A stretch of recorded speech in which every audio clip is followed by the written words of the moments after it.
അധ്യായം 28.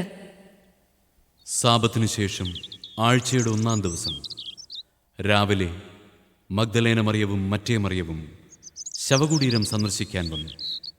അപ്പോൾ വലിയ ഒരു ഭൂകമ്പമുണ്ടായി. കർത്താവിൻ്റെ ദൂതൻ സ്വർഗത്തിൽ നിന്നിറങ്ങി വന്ന് കല്ലുരുട്ടി മാറ്റി അതിന്മേലിരുന്നു. അവൻ്റെ രൂപം മിന്നൽ പിണർ പോലെയായിരുന്നു. വസ്ത്രം മഞ്ഞുപോലെ വെളുത്തതും. അവനെക്കുറിച്ചുള്ള ഭയം നിമിത്തം കാവൽക്കാർ വിറപൂണ്ട് മരിച്ചവരെ പോലെയായി. ദൂതൻ സ്ത്രീകളോട് പറഞ്ഞു, ഭയപ്പെടേണ്ട. ക്രൂശിക്കപ്പെട്ട യേശുവിനെയാണ് നിങ്ങൾ അന്വേഷിക്കുന്നതെന്ന് എനിക്കറിയാം. അവൻ ഇവിടെയില്ല. താൻ അരുളി ചെയ്തതുപോലെ അവൻ ഉയിർപ്പിക്കപ്പെട്ടു. അവൻ കിടന്ന സ്ഥലം വന്ന് കാണുവിൻ. വേഗം പോയി അവന്റെ ശിഷ്യന്മാരോട് അവൻ മരിച്ചവരുടെ ഇടയിൽ നിന്ന് ഉയിർപ്പിക്കപ്പെട്ടെന്നും നിങ്ങൾക്ക് മുമ്പേ ഗലീലിയിലേക്ക് പോകുന്നെന്നും അവിടെ വെച്ച് നിങ്ങൾ അവനെ കാണുമെന്നും പറയുവിൻ. ഇതാ, ഇക്കാര്യം ഞാൻ നിങ്ങളോട് പറഞ്ഞിരിക്കുന്നു. അവർ കല്ലറ വിട്ട് ഭയത്തോടും വലിയ സന്തോഷത്തോടും കൂടെ ശിഷ്യന്മാരെ വിവരമറിയിക്കാൻ ഓടി. അപ്പോൾ യേശു എതിരെ വന്ന് അവരെ അഭിവാദനം ചെയ്തു.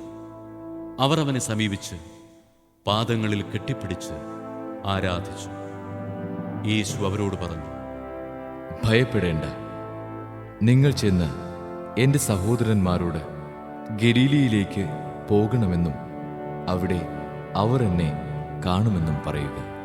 അവർ പോയപ്പോൾ കാവൽക്കാരിൽ ചിലർ പട്ടണത്തിൽ ചെന്ന് സംഭവിച്ചതെല്ലാം പ്രധാന പുരോഹിതന്മാരെ അറിയിച്ചു.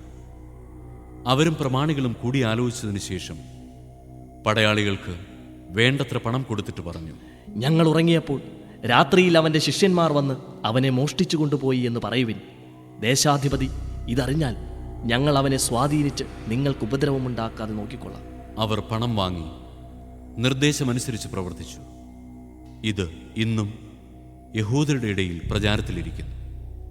യേശു നിർദ്ദേശിച്ചതുപോലെ 11 ശിഷ്യന്മാരും ഗലീലിയിലെ മലയിലേക്ക് പോയി. അവനെ കണ്ടപ്പോൾ അവർ അവനെ ആരാധിച്ചു. എന്നാൽ ചിലർ സംശയിച്ചു.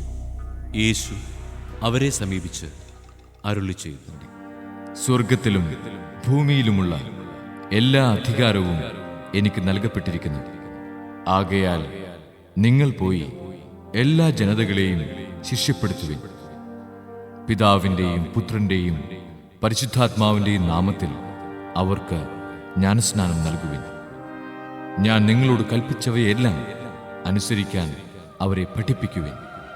യുഗാന്തം വരെ എന്നും ഞാൻ നിങ്ങളോടുകൂടെ ഉണ്ടായിരിക്കും.